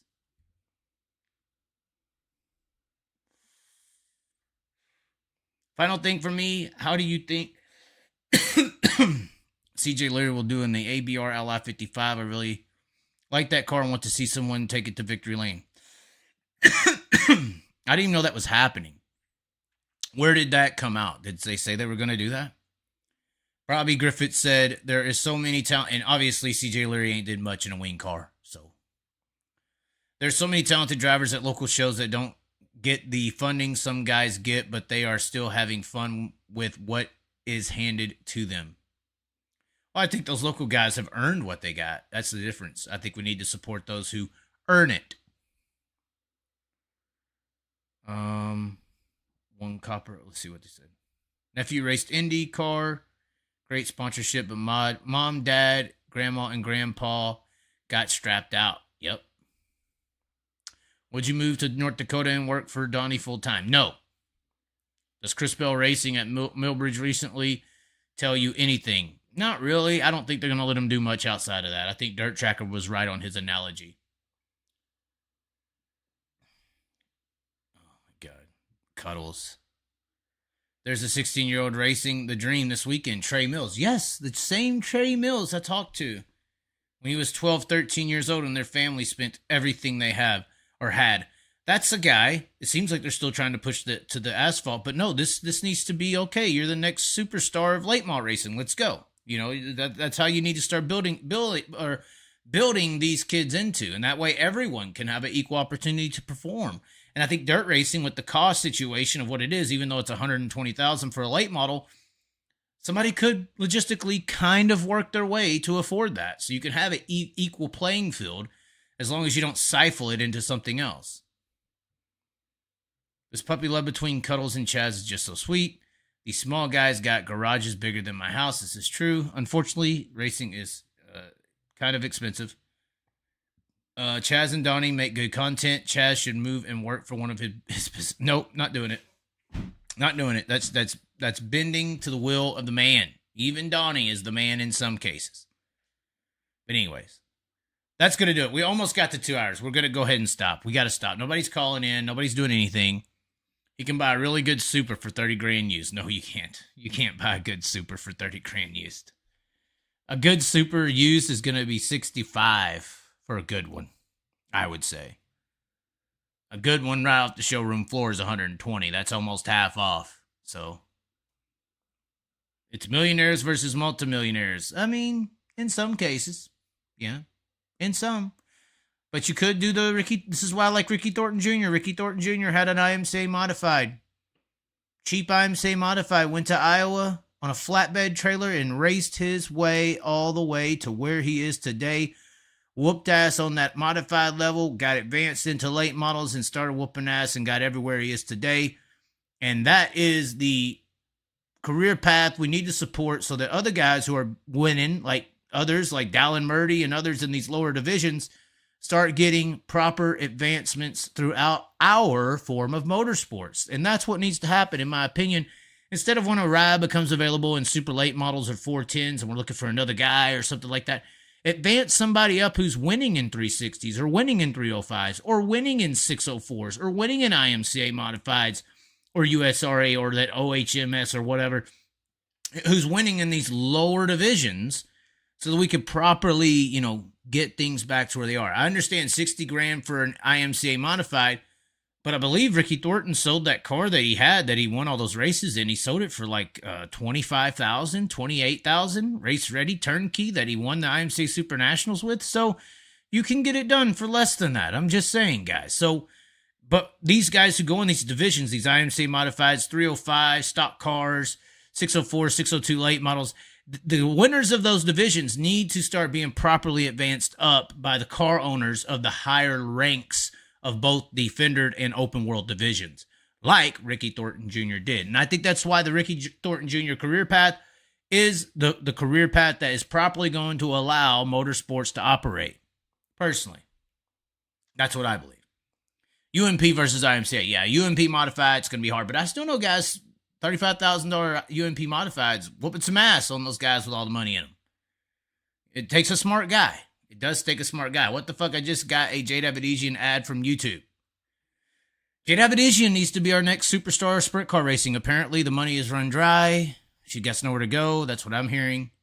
That's what the lie is, at least. The lie for me, that's what I hear. And she needs to be put into a 410 now, and J. Davidesian can be sprint car racing's Haley Deegan or Danica Patrick. That's where Haley Deegan or J. Davidesian needs to go. Sprint car racing, and the sport needs to get around her, promote her, market her as our female representative. I think she could do it. I think Paige Poliak's the best female race car driver right now in a sprint car. Probably better than J. Davidesian. It's a big leap from midgets to sprint cars, but I think you could take a J. Davidesian and make her represent the female conglomerate of open wheel racing. And I think that would be a great thing to do with her, personally.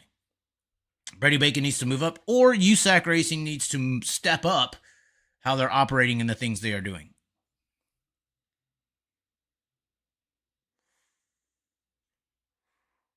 Yeah, you can leave Cali, but it's hard to come back. You can leave Cali, but you don't ever want to go back, is the more so truth of the matter. Jade's one of the best. She's better than Deegan, Reimer, and Bryson. I believe she's better than Deegan, Reimer, and Bryson. But to compete in the 410 wing sprint car divisions of the world, you have to be on another level from all of those names. Kaylee Bryson went to 360. Once again, this is why I lost my respect for midget racing and some of these female, or all of them. Kaylee Bryson went to a USCS race with one of the best funded race cars in the field. And Tucker Bolton, a guy who races locally in 305s and 360s, took the trip all the way down here all the way down there to, I believe it's Talladega Short Track this happened, and East Bay and stuff. And it was Talladega Short Track. He outran him. And this is with the old motor, old shocks, car, not the best. Tucker Bolton, regular guy, outran Bryson. Bryson was like mid-pack to the back of the field. Lost all respect for midget racing and female racers in that moment. Do it in a sprint car, then we can talk. I think Jade is probably the best prospect to do something in a sprint car because she is better than those three names. I believe Reimer's a little overrated. That's why they're taking her to asphalt. You can go to asphalt. Asphalt racing, NASCAR Cup Series is probably below the talent level of midgets and non-wing. So I think you go to the asphalt ranks, and Reimer's ahead of and above the drivers over there because I don't think the asphalt talent is that high at all. It's the super rich kids racing one another. It's the country club full of $1 billion kids running around with one another. When Reimer's at least used to facing midget competition where you got some hitters, some kind of halfway hitters in an industry. But once you go to sprint car, even non-wing sprint car, I think you're stepping shit up. You're going where the big boys play. Once you put a wing on, it's going to take some time for Jade Avedisian to get to that level. But she is one of the best. I think she has the opportunity out of all the names you just listed to be successful in wing sprint car racing. But the sport needs to get around her, give her the opportunities, and promote and market her in a certain way. Is High Limit that way? I would say so, but Broke Joe made a good point, and I've been saying this. It does seem like High Limit's trying to turn sprint cars into the new midget rides, because it does seem like they're trying to make Corey Day this going to NASCAR guy, and when that happens, they're going to turn, and Joe said it, they're going to turn High Limit racing into the new midget scene where you go to High Limit before you go to NASCAR. You go to sprint cars now, instead of midgets, because everybody's got over that swing. Now you take the sprint car guy from the High Limit series, and that becomes that series right there with ARCA and K&N, and just that's where midgets was, but it's kind of tapered off. And obviously, it takes a little bit more money to run the sprint car all year, so you're going to be able to siphon out which parents, which people, which groups have money. Because I've always said it, the Keith Coons deal, the people, NASCAR people was able to siphon out who had money and who didn't based on that $300,000 price tag. I'm assuming if you used to do a sprint car for a year, it would be a little bit more than that midget price tag. So then you would be able to really siphon out who has the money to start spending big in the NASCAR industries. So it does make sense if they're trying to slowly replace right before you go to NASCAR with High Limit with the sprint car racing industry, which is horrible for sprint car racing because we need to be marketing ourselves as a cup level, not a feeder series. And that's the problem with the midgets, and why it went down to where it is in respect and recognition is because they turned it from a top professional form of motorsport in America to a feeder series with Jeff Gordon, with Tony Stewart, with Casey Kane. Prior to that, it was Rich Vogler and Kings and Jack Hewitts, and this was a highly respected freaking series car. I remember talking to a guy at the Chili Bowl, and he was kind of an older gentleman. He said, when did they turn this badass midget vehicle race car into a developmental machine? This is a fucking race car, not a developmental car. We talked to Keith Coons about this as well. Go look it up on the channel, the Chaz and Keith Coons. We got 2 interviews. They're really good. We talk all about this stuff. But regardless, I think they might be potentially trying to, since midgets has lost their luster, slide that sprint car High Limit right there below the trucks and the Xfinity. And using Corey Day to do it. That's why they're trying to slide Corey Day into that. It makes sense, guys. It does make sense.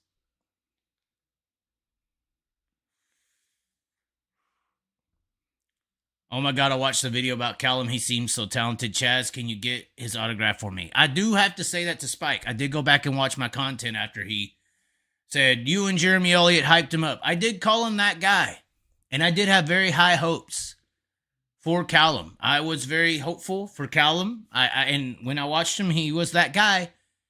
I do think that PA was potentially the wrong situation. Obviously, not just in tracks, but also potentially in matchmaker. The Chaz isn't a great matchmaker, I guess. But I think there's some opportunities elsewhere. We'll see if he takes them. But who knows? I can't force people to do anything. I can only suggest. I can only suggest you to love me. If you get rid of me, that's on you. And I'm just not good enough. I'm going to go cry now. No, I'm just playing. Maybe. I don't know. I was crying earlier today. I had some hits. I had some hits in daily life. It sucks. So call Callum and ask his plans. I'm not a rude, cruel asshole, Jay. You can be that asshole. You can go do that. You can go be a rude, just fuck you guy. That's not me. Sorry you were confused. Sorry you were confused about who you were dealing with. So anyways, Did I not tell you it's a front buddy? Oh, God. He was Brad Sweet this year before Brad Sweet was Brad Sweet, and Day is Day, and Sanders is ready to retire. Okay? Kind of confused. But anyways, ladies and gentlemen, I guess it's going to do it. We pretty much covered all we could cover. I was questioning on going live, but we did go live. Check out the new video on the channel, Inside the Dirt from Circle City Raceway. It was a really good show, really good behind-the-scenes content. We got some more of that stuff coming. We will see where we're going to go this weekend. If you want me to go somewhere, send me a message and Venmo, PayPal in the description. If you really want to make it happen. Hey, if money was on the trees out there, I'd go pick some off and go to the dream. That's what I would do. But can't do it. Can't do it. Can't do it. I mean, we can. Damn it. We might do it. We might do it. We'll see. It's supposed to be at Rice Lake tomorrow, but it doesn't look good for rain chances. Eldora does look clear for the rest of the week. It is going to be in the high 50s come race time, though. That is sleeping in the car weather, though. High 50s, low 60s. It is sleeping in the car weather. That is true. That is true. So Cuddle said deliver some pizzas. I mean, we could deliver some Uber Eats on the way. We could do that. We could do that. But anyways, ladies and gentlemen, thanks for tuning in. Be sure to like the video, share it around, comment below if you haven't already. As always, be sure to subscribe, and we will catch you. What else was I supposed to say? Oh, yeah, next time. Thanks for tuning in, ladies and gentlemen. Bye.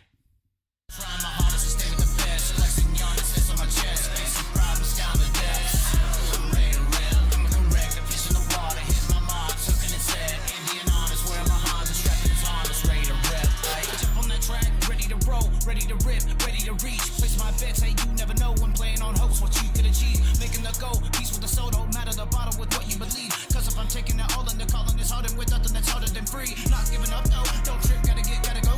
Take a slip, make a pass in the low. Put it down the gas for show.